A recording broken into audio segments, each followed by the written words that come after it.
The following portion of Showcase is sponsored by Trustice Law Group. Child custody and support cases are never easy. And if you've ever wondered what's going on in a judge's head when one of these cases happen, well, today you're going to find out. Joining us from Trustice Law Group is Shameka Rhoades, CEO and managing attorney. So tell us, when you hear the phrase best interest of the child, what does that actually mean in Virginia? So in Virginia, there are 10 factors that the court looks at. And so the best interest encompasses all of these factors. The court must look at them, and it must kind of go through all of them to determine which factor goes towards mother, which factor goes towards father, or if the factor is even applicable. So what are some of those factors? So one of the factors that everybody thinks about is the child making the decision. So one of the and it's number 8, and it's what the child would like.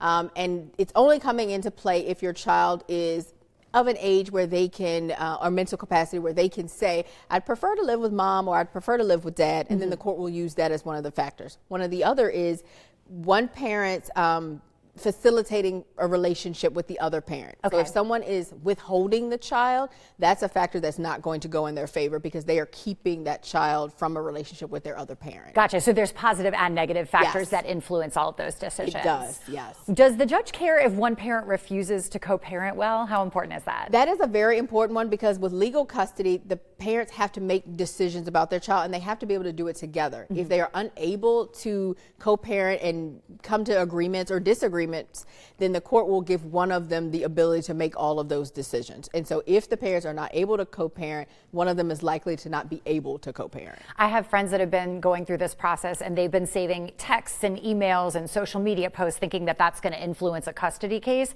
How much does that matter to a judge? Depending on what is in them, it can affect it. I tell people when you send text and email, send it as though a judge is going to read it out loud in the courtroom, because they do a lot of the times. And so if you are sending very nasty or mean messages, it does not come across well, and it shows that you're not able to co-parent with the other parent and can have an effect on a custody and visitation case. Very interesting. How important is each parent's willingness to support the child's relationship with the other parent? You touched on some of that before. That is a very important factor because if you are not building a relationship with the child and the other parent, the court feels as though you won't do it when the court's not watching. So if you're not going to do it when you know you're coming to court, you're not going to do it when they aren't watching. And the child having a relationship with both parents is important, and the courts feed into that. They want that, and so they want to make sure both parents are going to do that. What are some things that, people are surprised by when they meet with you for the first time to go through a case like this? They are surprised that it's not just going to automatically be them because it's what they want. They are surprised we tell them it may not be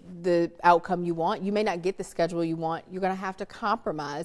And a lot of people think they're going to come in and just sort of dictate how it's going to go. The one thing they're surprised about is my child doesn't get to make the decision. My 5-year-old can't say, I don't want to go to dad's house.